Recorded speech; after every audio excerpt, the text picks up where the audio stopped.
This is CBC Vancouver News.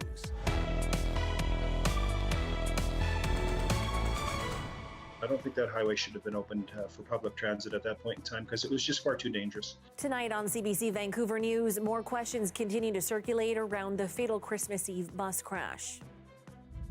And another king tide is on the way, but the damage from previous ones still lingers. You got 200 lemons for $2 worth of energy. Plus, meet the BC fruit growers testing the limits with subtropical produce and what they're hoping to achieve. Good evening and thanks for joining us. I'm Zahra Premji. Dan is away tonight. In the aftermath of the fatal Christmas Eve bus crash on Highway 97C, there are still questions about why the road wasn't closed. Those who live and travel in the area say it's a stretch of road well known for wildly changing weather patterns. What is safe one moment can be treacherous the next. Balpuri reports. It was a horrifying scene. A bus full of Christmas travelers overturned along an icy stretch of one of BC's most notorious highways. Those who know the road well have no idea why it wasn't flagged for closure. I think the contractor should have been a little bit more proactive on the highway that night and shut that highway down. I don't think that highway should have been opened for public transit at that point in time because it was just far too dangerous. 4 people died. Dozens of others were injured when the bus slipped off Highway 97C just east of Merritt. In the city here in Merritt, we were completely covered in ice from one end to the other. There was nothing that wasn't covered in ice. Vehicles, fences, roads. Getting out of our driveways was almost impossible. I could not imagine being on the highway at that point in time. Maintenance crews were reportedly out all day Saturday, plowing, sanding and salting the highway. But there's no explaining why the road wasn't simply shut down to traffic. They regularly report to the ministry about the conditions they're observing. The 97C is also informed by a remote weather station that also is predicting and monitoring ongoing precipitation, which was quite low throughout the day and including at the time of this tragic accident. The forecast is calling for another drop in interior temperatures this week, particularly in the alpine areas of the Highway 97 connector. Driving is going to be extremely treacherous, especially when you have a thaw session like we've had where a lot of stuff melts and you get run off onto the road. That's going to freeze, turn to ice, and then you have the snow falling on top of it, so you're going to have those incompatible layers, which initially will make it extremely slippery. Closing the highway has happened in the past, but it's rare. I think sometimes there's a hesitancy because it's a commerce highway. It moves goods. There's commerce involved with it. It's all about keeping the commerce flowing, I think, and sometimes that human safety gets lost in that. 6 people hurt in the weekend crash are still in hospital. Balpuri, CBC News, Vancouver. With another high tide on the way, municipalities and community members along BC's south coast are getting ready while still surveying the damage from the other recent king tides. As John Hernandez reports, they caused localized flooding and many beaches are covered with debris. This is the worst we've seen it. John Crosby watched as the king tides rolled in on Tuesday. There was little he could do. It actually tripped our electrical, so we had no power for a while. And everybody just gets ready. There's nothing you can do. The water flooded parking lots, storage garages, and raised the boathouses uncomfortably high. If it came any higher, they could have had some problems that way. Crosby says thankfully significant damage to the community was avoided. A similar story in the Delta community, Beach Grove, which was battered by winds and high tides on Tuesday, but saw limited property damage, aside from the beach, which is now littered with logs and debris. In Vancouver, the seawall will stay closed until later in the week, with park board officials saying the repairs made after the last king tide and storm surge held up. So far, it looks okay. We'll obviously be doing in-depth inspections over the next coming days as the water levels reduce. Environment Canada says another exceptionally high tide, driven by the Earth's proximity to the moon, will come tomorrow.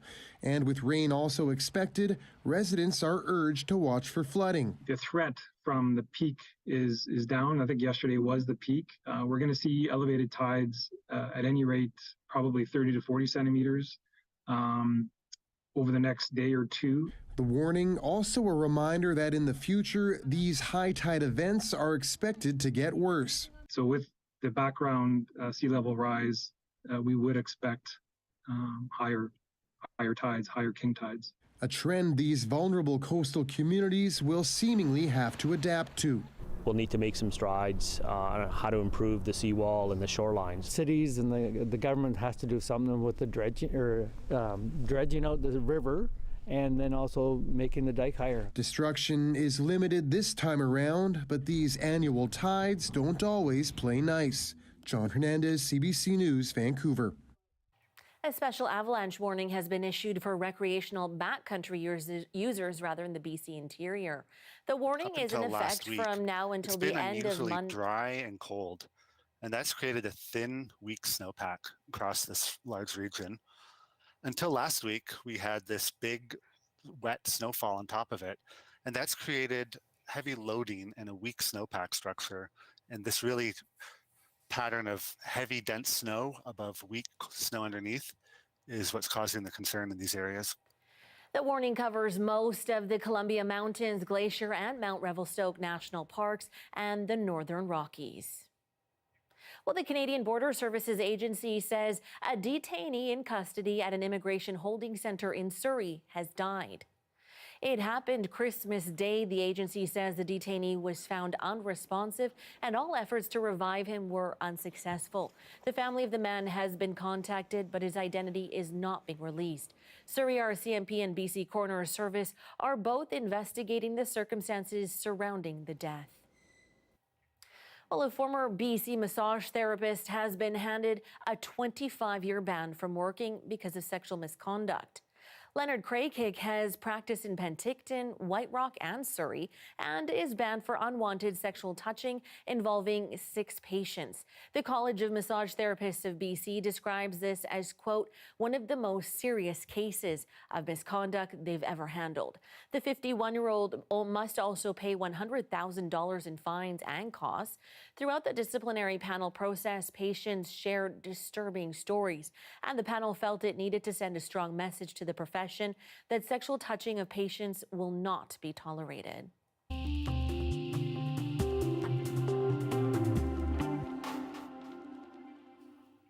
Well, BC's agency that resolves tenant-landlord disputes is getting more funding in hopes of reducing the backlog of claims. The residential tenancy branch will get $15 million from the province over the next 3 years and the ability to hire 50 new employees. The agency deals with issues like accusations of illegal evictions and landlords with issues with tenants refusing to leave. With the hiring of these additional staff, wait times will begin to decrease and disputes will be resolved sooner. This will alleviate financial impacts to landlords and, of course, address precarious housing situations for tenants. Since the pandemic, the residential tenancy branch has been overloaded with applications, struggling with long wait times. The funding and new hires will aim to streamline the process. Well, to Nanaimo now, where some people living on the island in the harbor of this city are feeling uneasy after a new resident moved into the community. A cougar was spotted on Friday and appears to have no plans of leaving Protection Island. They would love for it to be relocated. I feel like they're not leaving their homes. I've talked to many people who are frightened and haven't left their home in 5 days. And there's other people who are enjoying this new person, new animal. The Conservation Officer Service says cougars are common on Vancouver Island and are known to swim to smaller islands from time to time. It says officers have received multiple calls about the cougar on Protection Island, and the situation is being monitored closely. Well, the SPCA is asking British Columbians to take caution when enjoying the great outdoors. The organization says some activities can disturb wildlife and force animals into new places during an already harsh season. They could move into an area that's not as optimal for them. It might not have the resources they need. There might be more predators. There could be greater competition with other animals. Wallace says repeated disturbances could be detrimental to a wild animal if they can't find the resources they need. The SPCA is recommending outdoor enthusiasts remain on trails, obey signs and area closures, to never chase wildlife, and to keep dogs on leash. More tips can be found on SPCA's website. Well, some good news now. 1 person and 2 dogs were rescued from a grounded boat off Vancouver Island bright and early today. U.S. Coast Guard staff at the watch center received a report of a boat washed up near Souk. It had lost power and was being battered by rough waves. Coast Guard aircrew rescued the person and one dog just after 1 a.m. and crew returned later in the day for the other dog, who was found alive amid the wreckage. Well, from oranges to lemons and avocados, they're fruits you really wouldn't think of as ones that grow along BC Southwest. But tonight, we're looking at some of the province's growers who are testing the limits with subtropical produce. As Beneat Braich reports, they hope to spark more conversations about food security and climate resilience. It's not your typical backyard BC greenhouse. These trees are they're heroes. Lemons, oranges, avocados, pears, and even these, Abuda's hand citron. More than 34 varieties of subtropical fruits. I'm just super curious about every aspect of making this work. I'm like spending time with a microscope. I'm monitoring the progression of the biology in the soil, the fungal interrelationships. I'm like, that's my passion. Growing takes patience and creativity, and not to mention Southwest BC's climate much milder than the rest of Canada. I am growing anything that I can grow that's somewhat subtropical, that can tolerate 1 degree centigrade. The greenhouse relies solely on these pools of rainwater. In the winter, a wood gasifier furnace heats the water. These fans circulate the heat from the pools, while these curtains prevent heat loss. The entire system prevents the plants from freezing. I chose to grow this stuff with as little energy inputs as possible. Squire believes experimenting can help improve food security by understanding how to make fruit more resilient to extreme temperatures. When we had that heat dome here, and I had a 40% shade over this greenhouse. It's getting a little extreme for them at that level, but I came through just fine in that heat dome. And she's not the only one doing this work. The fruit here, it's just about ready to pick. Bob Duncan's greenhouse near Sydney has more than 400 varieties of tree fruits. Most of these Mediterranean things nobody dreamed of before. So we are successfully growing citrus of all kinds. When cold weather hits, Duncan uses incandescent Christmas lights for heat and a cover to keep the fruit alive. One string of Christmas lights that in our climate here would be on maybe 10 nights in the entire winter. So you got 200 lemons for $2 worth of energy. This is a pomegranate called Utah Sweet. His long-term goal is to get more people on the South Coast experimenting. If something happens in the areas where food is principally produced in California and Florida, we have a backup plan and can produce most of this fruit ourselves locally and are not dependent so much on offshore food production. Experts say finding new ways to produce enough food locally year-round is vital. We are very reliant on imports, and that can be a little scary. She says while projects like these cultivate valuable lessons, it can still be a very difficult pursuit. At some level, this is a niche activity that takes a lot of effort and is probably not financially viable at scale yet. And as these fruits ripen for Squire and Duncan, it's a labor of love, inspiring others to think outside the box while enjoying a bite too. Beneat Braich, CBC News, Vancouver. Ice is thinning and it's going to decay fairly rapidly. How the last glacier in Metro Vancouver is faring, how much longer it's expected to last, and what losing it will mean for water conservation in BC. Stick around, we'll have more on this coming up just after the break.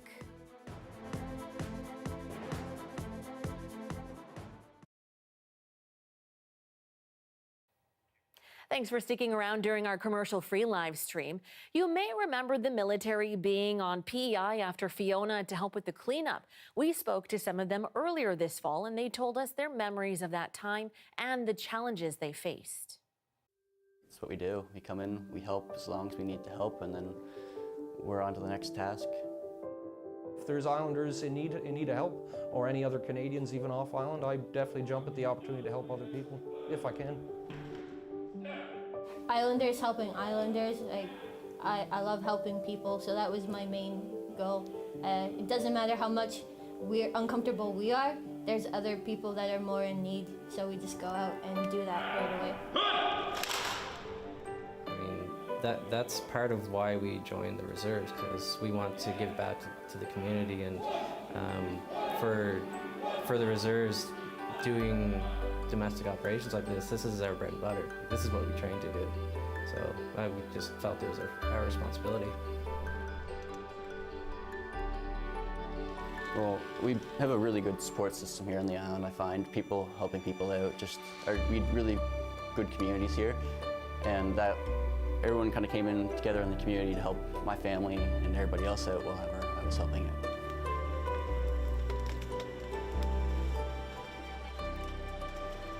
There's a lot of trees on PEI, and I definitely got quite a bit better with a chainsaw by the end of it.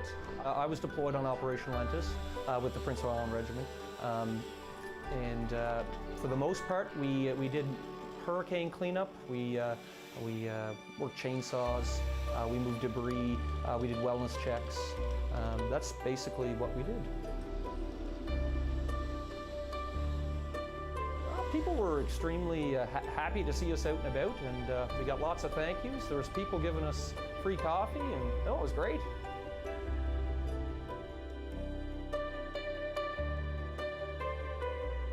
Gratitude, thanks. That was a lot of honking. There's a lot of people waving at us, saying thank you.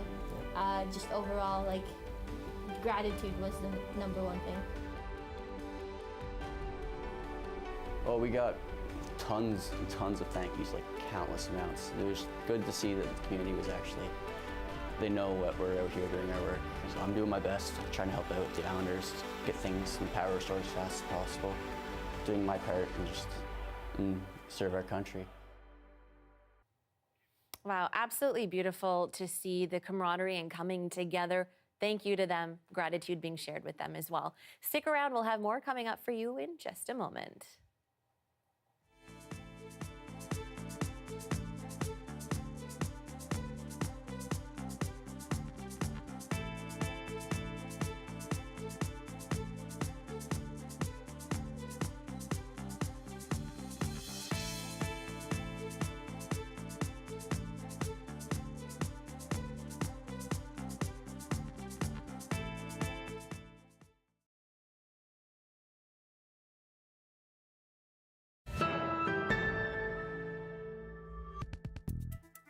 Well, travel woes are snowballing for people who have booked flights with Southwest Airlines. The company has canceled thousands of trips to and from the U.S. in the wake of winter storms across many parts of the country. But as Travis Danrad reports, that's not the only reason the airline is struggling right now. It's the airline so many travelers are angry with right now. Packed airports, missed flights, frayed nerves, all due to Southwest. Every time the text bings, I'm like, another delay, another cancel, don't cancel. Right now, we just want to get on a plane. Southwest has canceled more than 2,600 flights today, approximately 16,000 since that winter storm hit last week. But the weather isn't the only culprit. An old scheduling system and poor logistics infrastructure are also to blame. As for baggage and passengers who checked their luggage and are now trying to find it, an absolute mess. I'm here right now to get my luggage back that supposedly already flew in to Oregon. We spent 3 hours here yesterday and finally just gave up, and now we're here today and the line's much shorter, which is good, but still, it's been an awful experience. The company's CEO putting out a mea culpa video for all of it. Clearly, we need to double down on our already existing plans to upgrade systems for these extreme circumstances. The U.S. Transportation Secretary called it unacceptable. Pete Buttigieg saying his department may issue fines if it's found the company did not meet its legal obligation to passengers. From what I can tell, Southwest is unable to locate even where their own crews are, let alone their own passengers, let alone baggage. This is the scene at Reagan International Airport.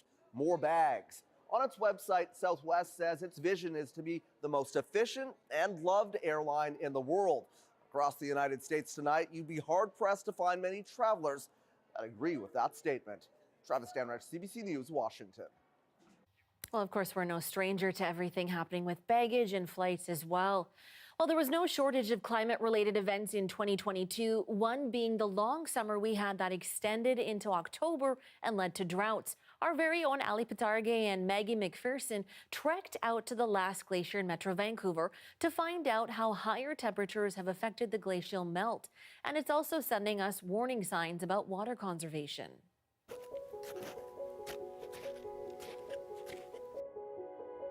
I know when I first came here in 2006, where I'm standing, this was covered in ice here, or a 1 or 2 meter thick of ice.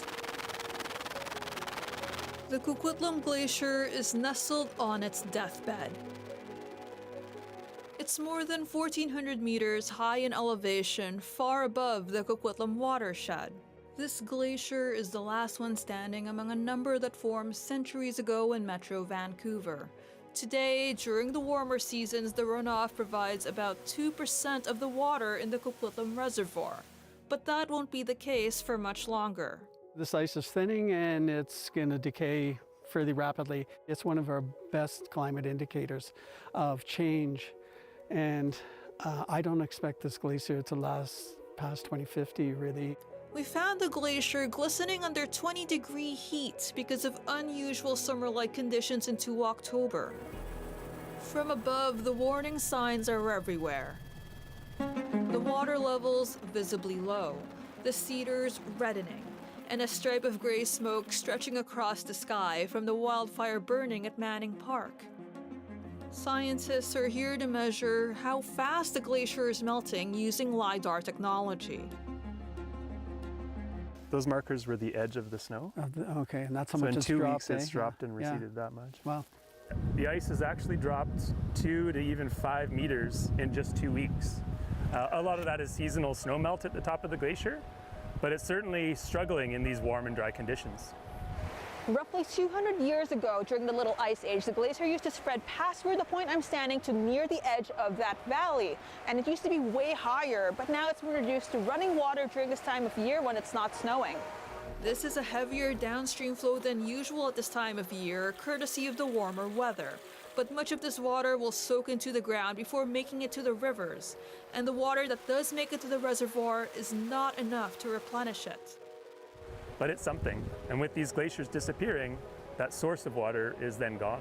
Once the glacier is gone, Marshall says the Coquitlam Reservoir will rely primarily on rainfall. And we know our precipitation patterns are changing with climate change. All factors going into long-term water planning. So I think it's important to look at this, realize how quickly these resources are disappearing. And this is, a sign of what's happening elsewhere in North America for sure, but around the world.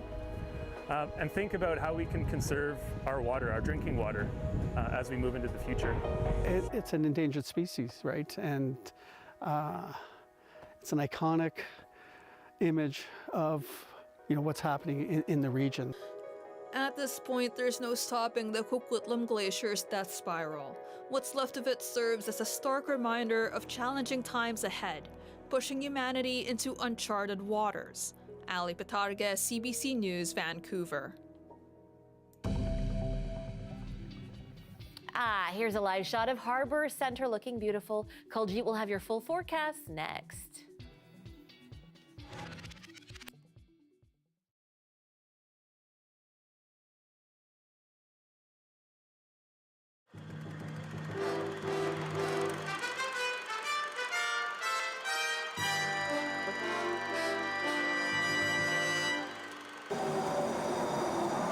Right now, BC Transit employs special constables to provide security on their buses, boats, and SkyTrain.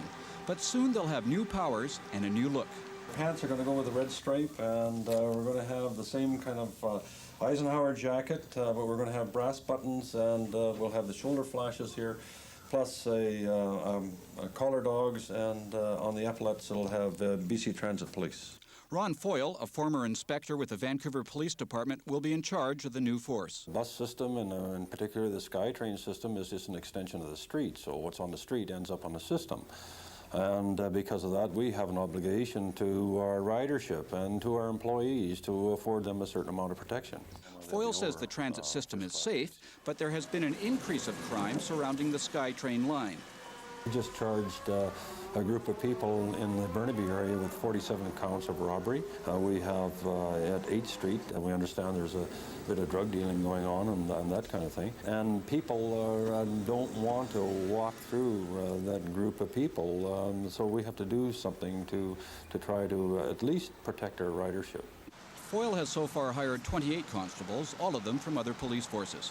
With the BC Transit Force's new legal status, his officers will be able to carry firearms, something they don't do now. They're going to look like authority figures, they will be authority figures, and they will be enforcing the law, as it were, and the BC Transit Act. And as far as the armed situation goes, I say I'm not prepared to deal with that issue right now. But does BC Transit really need its own fully equipped police force? Foyle thinks so. If the public and the person wearing the uniform perceives themselves to be a security guard, that's what they are. If in fact they're policemen and they look like policemen, they dress like policemen, are recognized as policemen by the public, they're able to do a better job. Paul Heaney, CBC News, Vancouver.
The weather update is brought to you by Direct Buy Furnace, installing the most reliable heating and cooling brand. It's hard to stop a train.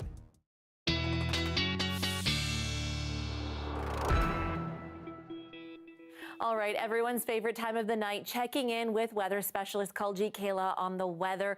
And now I know a lot of people are wondering, heels or boots for New Year's Eve? What's coming up, Kuljeet? We had lots of rain already this week, a bit of a break today, a little bit more coming, and about a 40% chance that there could be rain for New Year's Eve. I would take extra shoes in my bag if I were you. That's my advice to everybody. We did have an evacuation alert for a part of Vancouver Island today for Cowichan Bay. That got lifted at around noon, and that was because of all the rain that we did get. We do have an avalanche warning that got issued today, goes until Monday, stretches from north of Mackenzie down to around Revelstoke, so something to keep in mind.